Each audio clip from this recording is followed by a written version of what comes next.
Se a gente conseguir 2, 3, 4 anos acelerando privatizações, travar esses gastos, eles se dissolvem, porque a economia vai crescer 3, 3,5%. Com mais 3,5%, 4% de inflação, o bolo cresce. Se essas despesas nominalmente são mantidas estáveis 2, 3 anos, isso deixa de ser essa asfixia. Quando 2019 começou, empresários e analistas demonstravam otimismo com a retomada da atividade econômica. Alguns chegavam a projetar crescimento de 3% do PIB no ano. Agora as projeções giram em torno de 1%, depois do crescimento acima da expectativa no terceiro trimestre. O Fundo Monetário Internacional estima que a economia brasileira vai crescer apenas 0,9% neste ano. Isso é um pouquinho De fato, o crescimento de 2019 ficou bem aquém daquele projetado até mesmo pelo ministro Paulo Guedes, como você ouviu no início do episódio. Mas as previsões do homem forte da economia para o ano que passou podem se confirmar nesse que acaba de começar. Os indicadores da retomada da atividade são positivos, com o mercado projetando um PIB de 2,3%. O desemprego permanece muito alto, atingindo a casa dos 12 milhões de pessoas. Porém, a taxa teve queda nos últimos 2 trimestres, chegando a 11,2% contra 12,7% nos primeiros 3 meses do ano. O dólar disparou, mas freou a aceleração e terminou dezembro na casa dos R$ 4,00. Qual o balanço da economia em 2019? O que esperar de 2020? Que fatores internos e externos terão impacto no ano que começa? Esses são os temas do Ao Ponto de hoje. Eu sou Carolina Moran, estou com Roberto Maltic e nós conversamos com a editora de economia, Luciana Rodrigues, e com a colunista Miriam Leitão. O Ao Ponto é o podcast diário do Globo. Está disponível no site do jornal, no Spotify, no iTunes e nas demais plataformas de áudio. Fique com a gente.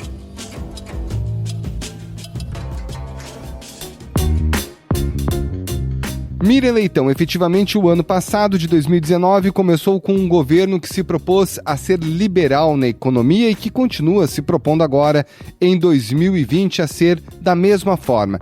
Como isso se reflete na política econômica e também na vida das pessoas?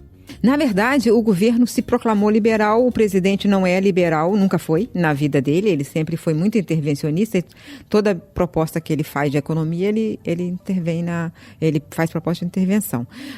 O ministro é um ministro liberal, de fato, mas ele seguiu políticas que já tinham sido adotadas em outros governos, como, por exemplo, a busca da reforma da Previdência. E para começar a consertar. Mas assim, não teve uma grande abertura da economia como houve no Collor, né? Ele apenas anunciou que faria. Então o passo mais forte do liberalismo ali, você pode ver, é o acordo que, afinal de contas, depois de muito tempo negociado, foi fechado nesse governo, acordo comercial Mercosul, União Europeia, que ainda não saiu do papel. Foram 20 anos de negociações que atravessaram governos, crises econômicas. No meio do caminho, as conversas chegaram a ser suspensas. Uma vez assinado, o acordo ainda precisa ser aprovado pelos parlamentos de todos os países.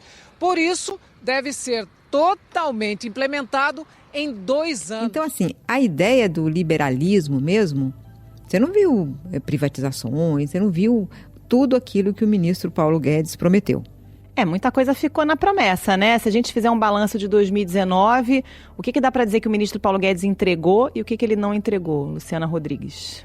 Então, acho que o principal feito aí de entrega foi a reforma da Previdência, que tinha sido começada a ser costurada lá no governo Temer, foi ao Congresso, foi votada este ano, e que era a mais importante de todas as reformas, na visão dos especialistas, para fazer o país voltar a crescer, principalmente num primeiro momento, para fazer o país ser percebido como um país seguro para se investir, né? Esse talvez tenha sido a principal entrega. E o que ainda falta fazer é realmente a economia crescer mais fortemente. A gente tem um número de desempregados muito alto ainda. O crescimento ainda melhorou um pouquinho agora no fim do ano, mas vamos crescer pouco mais de 1%, é muito pouco ainda. Uma pesquisa da Fundação Getúlio Vargas mostra que o PIB da construção civil deve crescer 2% este ano. É praticamente o dobro da previsão para a expansão do PIB nacional, que deve ficar em 1,16%. A reforma da Previdência, como disse a Luciana, a reforma da Previdência, ela ajuda a reduzir o ritmo de crescimento da dívida. Mas também A queda dos juros que veio lá começou no Temer, a queda dos juros da Selic reduziu também o custo de carregamento dessa dívida. Isso e vários outros fatores fizeram com que o que parecia ser um risco imediato, que é de um crescimento grande da dívida que pudesse provocar até uma grande crise na economia, isso foi deixado para depois. Então isso é como se fosse uma redução da tensão na economia. Não sei se você concorda, Luciana. Reduziu a tensão, porque você olhava assim e falava, gente, essa dívida está crescendo tanto que ela vai explodir. E então isso aí tem efeitos que a gente conhece muito bem de desorganização. Então isso aí é importante e a partir disso, da inflação baixa sustentável, os juros baixos sustentável, aí a gente pode começar a pensar no crescimento, né? O crescimento ainda precisa de muita coisa e os economistas não conseguem explicar muito bem porque que ao contrário de todas as outras recessões que o Brasil teve nos anos 80 e nos anos 90, essa é tão difícil sair dela para um crescimento forte. Então, a gente vai ter um crescimento de 2%, mas ainda não é o crescimento que a gente quer. Luciana, no início dos anos 2000, o ex-presidente Lula foi beneficiado por um cenário externo positivo, com o petróleo com um valor alto, o Brasil produtor de petróleo, e ele conseguiu fazer com que a economia, nesse momento externo positivo, também crescesse. Só que agora a economia mundial está meio estagnada, um pouco paralisada. O quanto isso pode afetar justamente a nossa capacidade de crescer daqui para frente? Então, como a Miriam pontuou bem, a nossa saída da recessão é a mais lenta da história brasileira. Nunca a gente saiu tão lentamente de uma recessão como agora, pós-2017. E o cenário mundial é um cenário de muita incerteza. Há até um temor de que você possa ter um desaquecimento mais forte da economia global, eventualmente até uma recessão nos próximos anos. Um fator grande de incerteza é a guerra comercial. Aparentemente a gente teve uma trégua, neste fim de ano. O presidente Donald Trump disse que esta é apenas a primeira fase de um acordo. O governo chinês aceitou comprar mais produtos agrícolas americanos e facilitar investimentos estrangeiros no mercado financeiro do país. Enquanto isso, o governo americano suspendeu o aumento de tarifas sobre produtos chineses. Estados Unidos e China fizeram a fase 1 do acordo, como eles chamam, para retirar algumas tarifas que tinham sido colocadas mutuamente, mas é um cenário de muita incerteza. O presidente Trump é um líder que conduziu essa guerra comercial de uma maneira muito intempestiva, e isso cria uma certa instabilidade em todo o cenário mundial. O que está acontecendo no mundo é um movimento meio que na direção contrária do que está acontecendo no Brasil. O Brasil está saindo da crise, está começando a crescer, e no mundo o cenário é de uma economia mais lenta no ano que vem. Falta ainda confiança nesse cenário brasileiro? Falta confiança, falta mais horizonte, Você precisa mais densidade. Agora, falando Tem da fator político também, interferindo no fator econômico. O ano foi muito cheio de ruídos que o próprio governo criou. E esses ruídos, eles chegaram na economia. E alguns ruídos têm efeito muito concreto, na área ambiental, por exemplo. Isso pode concretamente criar barreiras para o Brasil. No momento do cenário internacional, do comércio, muito difícil. O comércio está diminuindo. A guerra comercial ficou o tempo todo vai e vem, mas o comércio diminuiu. O comércio já sentiu o efeito da guerra comercial. Para o comércio global, já houve a guerra. E a gente está com o presidente Trump, como ela disse, ele é muito imprevisível e ele está no ano mais difícil da vida dele. Porque é o ano que vai começar com o processo de impeachment e depois tem uma eleição. Ele, mesmo que ele passe bem, que o Senado não aprove o impeachment, ele terá que lutar pela coisa. E aí, o que ele vai fazer? Ele vai procurar um inimigo externo. Ao procurar um inimigo externo, ele pode brigar com a China, brigar com todo mundo, Sair jogando para tudo quanto é lado. E a questão ambiental, que é super importante, a Miriam mencionou no início da nossa conversa aqui o acordo Mercosul-União Europeia, os europeus são muito ciosos à questão ambiental. Então, a imagem do Brasil afetada no exterior pode dificultar que o acordo Mercosul-União Europeia seja ratificado pelos países membros da União Europeia. Resposta às declarações de autoridades francesas que condicionaram a assinatura do acordo Mercosul-União Europeia ao cumprimento de metas ambientais pelo Brasil. O ministro do Meio Ambiente, François de Rugy, afirmou que o acordo só será confirmado se o Brasil respeitar seus compromissos, numa referência ao Acordo de Paris, que prevê menos emissão de gases do efeito estufa e proteção da floresta amazônica. As privatizações, a gente teve alguns leilões importantes nesse ano. Obviamente, o mais importante foi o do petróleo, da área, da chamada, o excedente da cessão onerosa. Agora, para 2020, quais são as privatizações esperadas e mais significativas? Olha, a Eletrobras está aí há anos, né? Sendo preparada. Ela tentou no governo Temer, a proposta agora é fazer igualzinho foi feito no governo Temer. No ano passado não se conseguiu e esse ano, da mesma forma que no ano passado, já está no orçamento. Quer dizer, eles já estão gastando por conta, né? Ano passado foi isso e eles tiveram que fazer contingenciamento. E esse ano, eu já conversei com minhas fontes e diz o seguinte, olha, se até fevereiro não tiver nenhum sinal de que vai andar, se começar final de fevereiro, começo de março, vai ter que contingenciar de novo. O modelo de privatização da Eletrobras apresentado pelo governo não terá apoio dos senadores, acredita o presidente do Senado, Davi Alcolumbre, do Democratas do Amapá. Segundo o presidente Jair Bolsonaro, o sistema elétrico brasileiro irá colapsar sem a privatização. A Eletrobras é responsável por 1/3 da capacidade de geração de energia no Brasil e metade das linhas de transmissão. Correios e bancos públicos, tem alguma perspectiva de privatização? É difícil a gente falar porque, assim, o presidente do Banco do Brasil já deu várias declarações dizendo que em algum momento o Banco do Brasil terá que ser privatizado. Não sabe se ele inteiramente ou se uma fatia dele. Por outro lado, o presidente Bolsonaro refuta a ideia em comentários públicos. Então, nesse sentido, é onde o ruído da política às vezes abala os planos econômicos, né? E na área da arrecadação, gente, volta e meia o governo lança um balão de ensaio, né? Alguma coisa que lembra a CPMF e tenta fazer alguma engenharia ali para arrecadar mais. O que tem de concreto? A gente tem uma reforma tributária que até agora não saiu, né? É isso, que ele toda hora ele fala um pedaço da reforma. Ele não conseguiu, o governo não conseguiu pensar, o Ministério da Economia não conseguiu pensar numa reforma da reforma tributária mesmo. Ele ficou o tempo todo, o ano inteiro, correndo atrás do projeto de fazer uma CPMF. Ele muda de nome, ele demite secretário da Receita. O presidente Jair Bolsonaro mandou demitir o secretário da Receita, Marcos Cintra, que defendia a criação do imposto sobre transações financeiras. Para Bolsonaro, o aumento da carga tributária ou a recriação da CPMF estão fora de cogitação. Ele agora diz que é só digital, mas na verdade o que o ministro Paulo Guedes está pensando desde o começo é numa CPMF. Como o presidente não gosta do nome porque é muito antipático, né? O CPMF virou um nome realmente muito pesado, então ele troca de nome, faz qualquer coisa, mas o que ele está querendo é exatamente fazer um imposto sobre transações financeiras. E é sobre isso. Ele não pensou ainda no projeto como um todo. Não formulou, não entregou ao Congresso e agora está dizendo que vai apenas dar sugestões a uma reforma no Congresso. Então, evidentemente que essa reforma não pode ser ampla como tem que ser feita. Ela tem que ter uma liderança do Executivo. Tem que ter.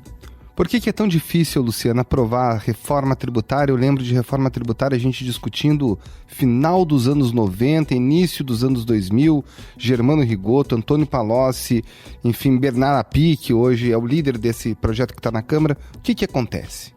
O Brasil é uma federação, né? A reforma tributária dialoga com o Pacto Federativo. Os impostos são arrecadados em âmbito estadual. Então, dependendo do modelo de reforma que você faz, um estado sai perdendo, outro sai ganhando. E há o interesse das empresas também.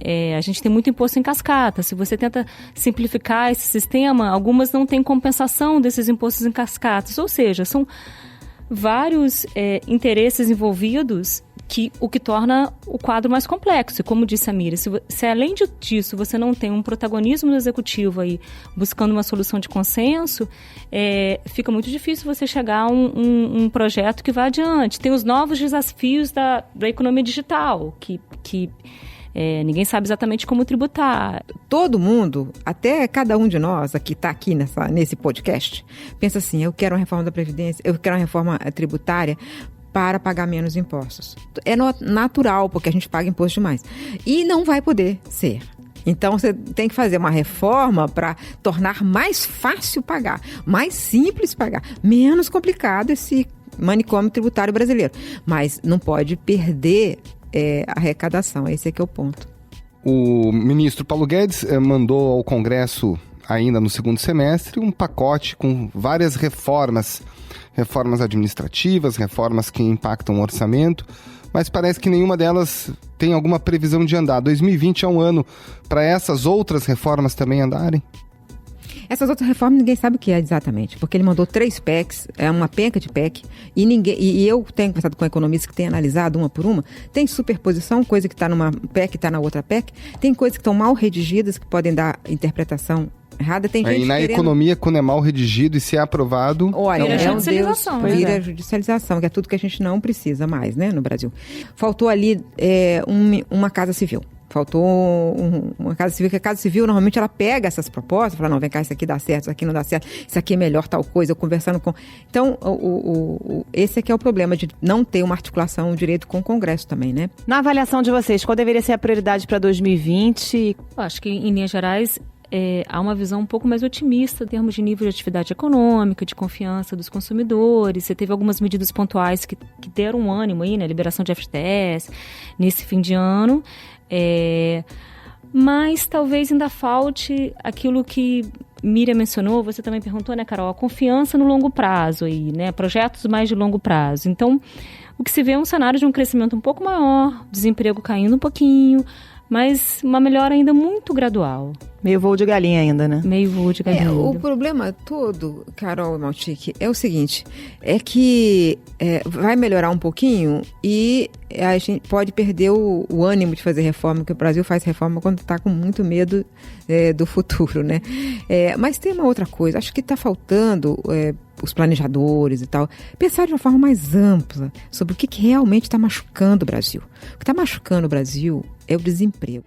Nessa esquina da Zona Sul do Rio, muitos usam a calçada para ganhar a vida. E quando você fala com os economistas, tá bom, vai melhorar o desemprego? Não, vai cair um pouquinho, mas o estrutural é muito alto. Então, como é que se faz? E essas pessoas, quando voltarem ao mercado de trabalho, elas estarão qualificadas? Essas empresas que vão ocupar agora a sua capacidade ociosa, as máquinas já estarão velhas, né? Desatualizadas no mundo digital que muda tudo rapidamente.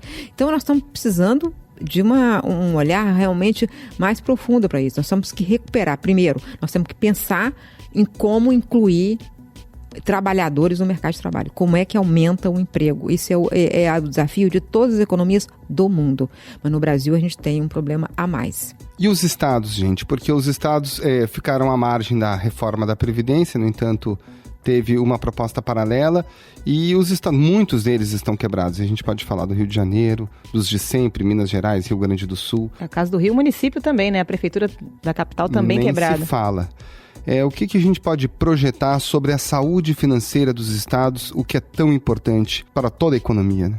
No caso da reforma da Previdência dos estados, a PEC paralela, como foi conhecida a reforma, que teria adesão dos estados, ela acabou ganhando outros pontos, outras emendas e ficou de um jeito que em algum momento o governo falou, olha, desse jeito é melhor não. Agora estão tentando fazer algum tipo de salvação desse texto, retirar o que foi incluído ali a mais, para de fato fazer os estados aderirem. Alguns estados estão fazendo suas próprias reformas nas suas assembleias, mas o quadro geral é de uma penúria fiscal muito grande, que só se resolve com gestão e com retomada do crescimento econômico que gera arrecadação, né? Enfim. Alguns estados já estão fazendo, a situação dos estados é muito diferente, né? A gente está aqui no pior, né? No caso do pior, em Minas e Rio Grande do Sul, mas tem vários estados que já estão em situação melhor, então é muito heterogênea a situação dos estados. Miriam Leitão e Luciana Rodrigues, muito obrigada pela participação. Até a próxima. Obrigada. Valeu, gente. Muito obrigado. E feliz 2020 para todos que estão nos ouvindo e para vocês dois. A gente volte a conversar bastante aqui, né, Luciana? Exatamente. Com certeza, para vocês também. Tomara. Valeu, gente. O Ao Ponto é o podcast Diário do Globo, está disponível no site do jornal, no Spotify, no iTunes e demais plataformas de áudio. E você entra em contato com a gente pelo e-mail podcast@globo.com.br. Quer saber mais? Assine o Globo. Acesse assineoglobo.com.br e confira todas as notícias e reportagens especiais. A captação do áudio é do Maurício Belli. Feliz 2020, Belli. E a edição é do Vitor Carvalho. Tchau!